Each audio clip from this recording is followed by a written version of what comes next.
की शुरुआत में हमें 1673 के मैक्सिको का एक सीन दिखाया गया था जिसमें एक परिवार को दिखाया गया जिसमें एक हस्बैंड वाइफ और उनके 2 बच्चे शामिल हैं। वे अपने लाइफ में बहुत खुश होते हैं। फिर बच्चा जो अकेला था उसे दिखाया गया है जो अपनी माँ को ढूंढ रहा था।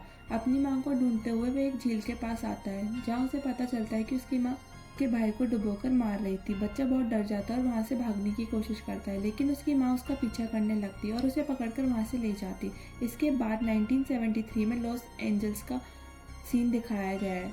यहाँ एना नाम की लेडी को दिखाया गया है जो अपने बच्चों समांता और क्रिस के साथ रहती है। वह अकेली ज़िंदगी काट रही थी क्योंकि उसका पति एक पुलिस ऑफिसर था जिसकी डेथ हो चुकी थी। एना अपने बच्चों की केयर करती है और अकेले ही सब चीज़ों को हैंडल करती है। इसके अलावा एना डिपार्टमेंट ऑफ सोशल सर्विस में जॉब करती है। इस डिपार्टमेंट का बेसिक वर्क ये देखना था कि पेरेंट्स वहाँ बच्चों की परवरिश अच्छे से कर रहे हैं या नहीं। ऑफिस में एना को पैट्रिसिया नाम की एक लेडी का केस उसके कलीग को दिया गया जा रहा था। एक ऐसा केस है जो एना ने कई सालों से संभाला था। एना को ये चीज़ पसंद नहीं आती। तब उसका बॉस उसे समझाता है कि तुम पहले से ही बर्डन तले दबे हो और कहता है कि तुम्हें अपने बच्चों का भी ख्याल रखना पड़ता है। यही वजह थी कि ये केस किसी और को दिया जा रहा है, लेकिन एना अभी भी एग्री नहीं है। वह पैट्रिसिया को जानती है, उसे मुझ पर फेथ है और मैंने अपनी आंखों के सामने उसके बच्चों को बड़े हुए देखा है। वह कहती है इस केस को उसके अलावा कोई अच्छे से हैंडल नहीं कर सकता। तब एना के बॉस उससे एग्री होते हैं और केस उसे वापस सौंप देते हैं। तभी फ़ोन आया कि पैट्रिसिया के बच्चे स्कूल नहीं आ रहे हैं फिर से, और इसी वजह से एना को उनके घर जाना था और उसका बॉस उसे एक पुलिस ऑफिसर को साथ ले जाने के लिए कहता है और एना एक पुलिस ऑफिसर के साथ पैट्रिसिया के घर पहुंचती है। सबसे पहले पैट्रिसिया ने किसी को भी अंदर आने से मना कर देती है। तब एना उसे कहती है कि वह अकेली अंदर आएगी और पैट्रिसिया उसे आने की परमिशन देती है। एना देखती है कि पैट्रिसिया बुरी तरह से डरी हुई थी और फिर वह उससे उसके बच्चों के बारे में पूछती है। वह कहती है कि वह सेफ है, लेकिन एना को उसके बच्चे नहीं दिखते। तब एना को एक दरवाज़ा दिखाई देता है जिस पर बहुत सारी आइस की पिक्चर्स बनी हुई थी। एना दरवाजे के पास आती है, लेकिन पैट्रिसिया उस पर गुस्सा करती है और वह एना पर अटैक करती है और उसे मारने की कोशिश भी करती है। अचानक वो पुलिस वाला आता है और वह पैट्रिसिया को पकड़कर ले जाता है और इसी दौरान एना पैट्रिसिया के गले में चाबी निकाल लेती है और पैट्रिसिया उसे दरवाज़ा नहीं खोलने के लिए कहती है, लेकिन एना दरवाज़ा खोलती है। दरवाजे के अंदर पैट्रिसिया के 2 बच्चे थे। वे दोनों बहुत डरे हुए थे। वह एना से दरवाज़ा बंद करने के लिए कहते हैं, वरना वह हमें मार देगी। एना को समझ नहीं आ रहा था कि वह बच्चा और लॉराना के बारे में बात कर रहे थे। उसके बाद उन बच्चों को चाइल्ड सर्विस सेंटर में भेज दिया जाता है। एना को उनके हाथों पर जले हुए निशान दिखाई देते हैं। बच्चे बताते हैं कि ये उसने ही किया था। एना अभी भी नहीं समझ पा रही थी कि वे किसके बारे में बात कर रहे थे।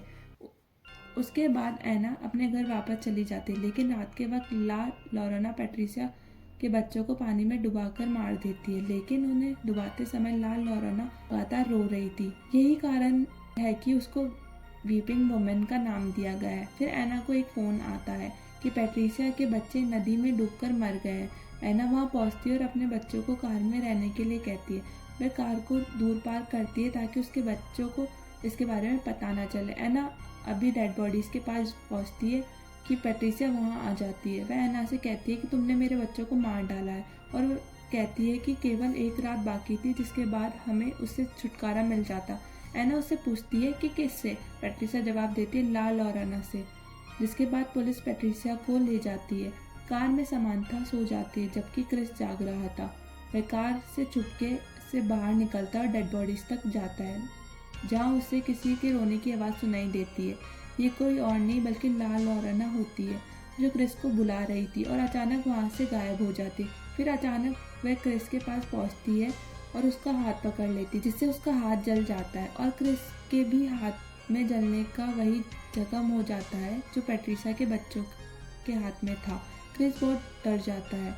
वह कार में वापस आ जाता है, लेकिन लॉराना भी वहाँ पहुँच जाती है और उसे डराने लगती है। लॉराना भी कार के अंदर घुसने की कोशिश करती है। तभी एना वहाँ आती है और उन्हें वापस घर ले जाती है। अगली सुबह एना चर्च आती है और चर्च के बाहर एक विच डॉक्टर जिनका नाम राफेल ऑलवेरा है उनको खड़ा देखती है। वह अपने जादू से लोगों को ठीक कर देते हैं, जिसके बाद वे ठीक हो जाते हैं। एना फादर से लॉराना के बारे में पूछती है और फादर उसे लॉराना के बारे में सब कुछ बताते हैं। समांथा एना की बेटी जो अपने घर में खेल रही थी, वह भी ला लॉरेना को देखती है। ला लॉरेना समांथा का हाथ पकड़ती है और उसे कर्स बना देती है, जिसके बाद उनके भी हाथ पर जलने के निशान दिखाई देते हैं। एना घर आती है और वह समांथा को देखती है और वह बहुत डरी हुई होती है। एना उसके हाथों पर जली हुई चोट के बारे में पूछती है और वह झूठ बोलती है कि ये तो मैं कहीं गिर गई थी। यहाँ कूपर नाम का एक डिटेक्टिव एना के घर आता है, जो उसके पति का दोस्त था। कूपर एना को बताता है कि पुलिस को पैट्रिसिया पर डाउट है कि उसने अपने बच्चों को मार डाला, लेकिन पैट्रिसिया और उसके गवाहों का कहना है कि बच्चों की डेथ के टाइम वो चर्च में थी।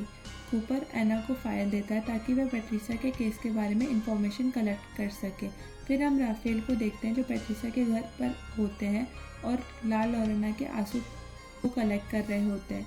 रात में एना पैट्रिसिया की फाइल देख रही होती है कि उसको किसी की आहट महसूस होती है। जब वह बाहर जाती है तो वह देखती है कि क्रिस वहाँ नींदों में चल रहा था और अचानक मेन डोर अपने आप खुल जाता है और ऐसा लगता है कि अंदर जैसे कि कोई नेगेटिव पावर दाखिल हो गई हो। एना क्रिस को सुलाती है और समांथा को ढूंढती है।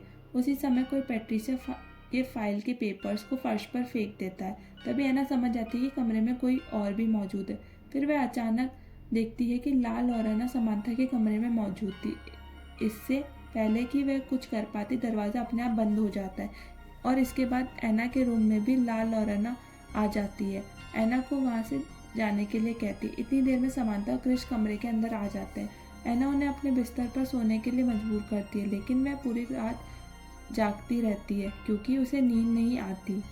एना पैट्रिसिया से मिलने जाती है, लेकिन पैट्रिसिया अपने बच्चों की मौत के लिए एना को जिम्मेदार ठहराती है। पैट्रिसिया के हाथों पर एना को जले हुए निशान भी दिखाई देते हैं। पैट्रिसिया बताती है कि ला लॉरेना ने ऐसा किया। अब एना को भी उसके बच्चों की रोने की आवाज़ आएगी और उन्हें वह अपने साथ ले जाएगी। पैट्रिसिया ये भी बताती है कि मैंने ला लॉरेना से अपने बच्चों को वापस देने के लिए कहा है और बदले में एना के बच्चों को ले लो। क्रिस को किसी की रोने की आवाज़ आती है। सबसे पहले ला लॉरेना उसे डराती है और फिर उसे सीढ़ियों से नीचे गिरा देती है, लेकिन एना मौके पर वहाँ पहुँच जाती है और उसे हॉस्पिटल ले जाती है।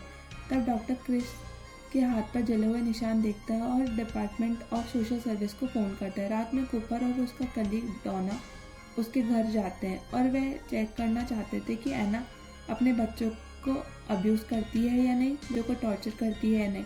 फिर एना क्रिस से ला लॉरेना के बारे में पूछती है। फिर वह ला लॉरेना के बारे में सब कुछ बताता है।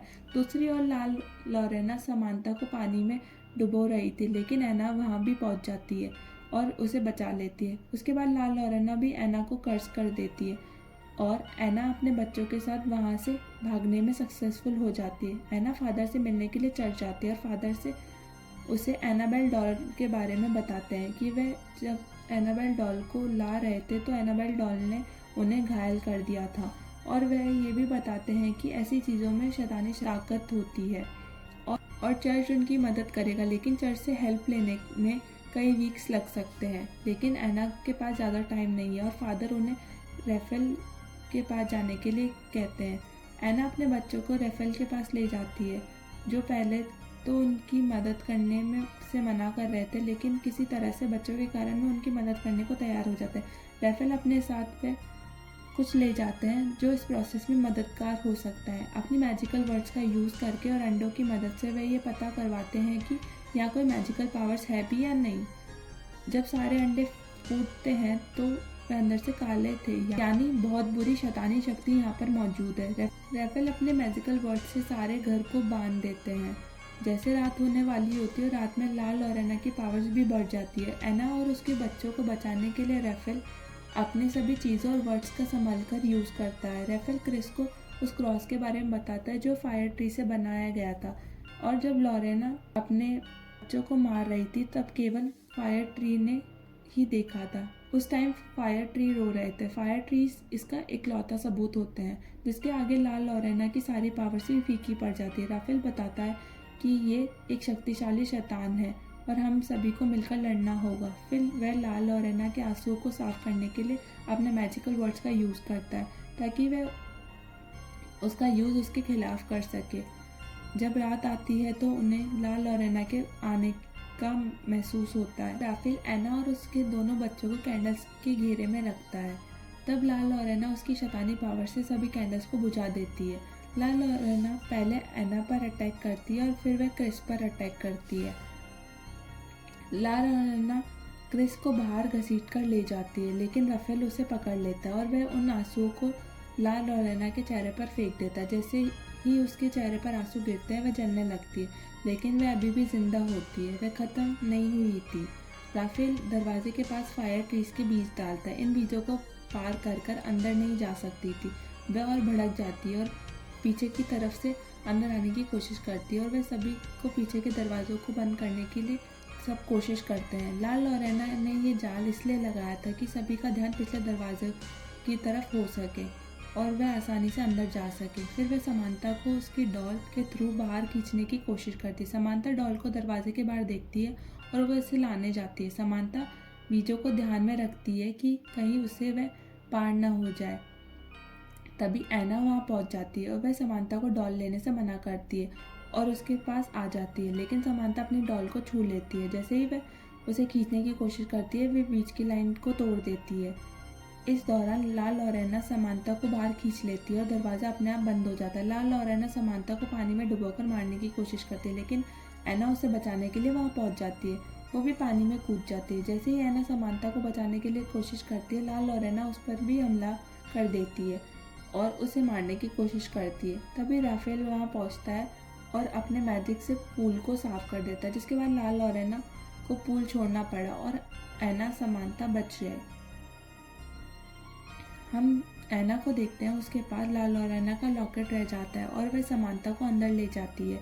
समांता बाहर जाने की बार बार कोशिश करती है। राफेल बताता है कि ला लोरेना ने उसे काबू में कर लिया और जब भी ला लोरेना ने उसे बुलाया वह उसके पास चली जाएगी। राफेल बताता है कि जब तक ला लोरेना से पीछा नहीं छूटता है तब तक इन बच्चों को बचाए रखना होगा। एना अपने बच्चों को अलमारी के अंदर बंद कर देती, जैसे पैट्रिसिया ने पहले किया था। दूसरी ओर ला लोरेना अभी भी बाहर बच्चों का वेट कर रही थी। एना राफेल को वो लॉकेट दिखाती है जो उसने ला लोरेना के गले से निकाला था। राफेल एना को इसे संभाल कर रखने के लिए कहता है, हम इसका इस्तेमाल उसके ही खिलाफ करेंगे। थोड़ी देर बाद एक औरत उस बीच की लाइन को क्रॉस कर बच्चों के पास पहुंचती है। यह पैट्रिसिया थी जो सोचती है कि वह क्रिस और समांता को लोरेना को सौंप देगी, फिर वह उसके बच्चों को वापस कर देगी। राफेल पैट्रिसिया को रोकने की कोशिश करता है, लेकिन वह उसे गोली मार देती है और बीच लाइन को तोड़ देती है। अब ला लोरेना को घर के अंदर आने का मौका मिल जाता है। जैसे ही वह अंदर आती है, वह एना पर अटैक करती है और उसे बेसमेंट में फेंक देती है और उसके दरवाज़ा अपने आप लॉक हो जाता है। फिर वह घर के सारे दरवाजे बंद कर देती है ताकि बच्चे बाहर ना जा सके। क्रिस लॉकेट उठाता है और समांता के साथ ऊपर की ओर आ जाता है। क्रिस और समांता स्टोर में छिप जाते हैं और ला लोरेना भी वहाँ पहुँच जाती है। ला लोरेना उन्हें मारने ही वाली थी कि क्रिस ने उसे लॉकेट दिखाया। जब उसने अपना लॉकेट उसके हाथों में देखा तो ला लोरेना एक नॉर्मल लेडी में बदल जाती है। असल में ला लोरेना को ये लॉकेट उसके बच्चों ने दिया था और वह क्रिस को अपने बच्चे की तरह छूती है। फिर वह रोने लगती है और पैट्रिसिया को भी अपनी गलती का एहसास हो जाता है। वह एना के लिए लॉक तोड़ देती है। एना ऊपर की ओर दौड़ती है और राफेल भी वहाँ पहुँच जाता है जो मरा नहीं था। दूसरी ओर जब ला लोरेना क्रिस को पकड़ कर रो रही थी तो पीछे ढका हुआ मिरर से कपड़ा हट जाता है और वह खुद को मिरर में देखती है तो फिर से वो डायन बन जाती है और मिरर टूट जाता है। फिर ला लोरेना राफेल को ऊपर खींचती है और उसे बाहर फेंक देती है। इस दौरान एना आती है। क्रिस और समांता एना के पास आ जाते हैं। जब ला लोरेना उन्हें मारने के लिए उनकी तरफ बढ़ती है तभी राफेल वहाँ फायर ट्री से बना हुआ क्रॉस फेंक देता है। एना उस क्रॉस को उठाती है और उसे ला लोरेना की बॉडी में घुसा देती है। उस क्रॉस के कारण ला लोरेना ख़त्म हो जाती है और सब नॉर्मल हो जाता है और फिल्म यही ख़त्म हो जाती है। अगर आपको हमारा हिंदी एक्सप्लेनेशन अच्छा लगा हो तो हमारे चैनल को सब्सक्राइब करें। Thank you.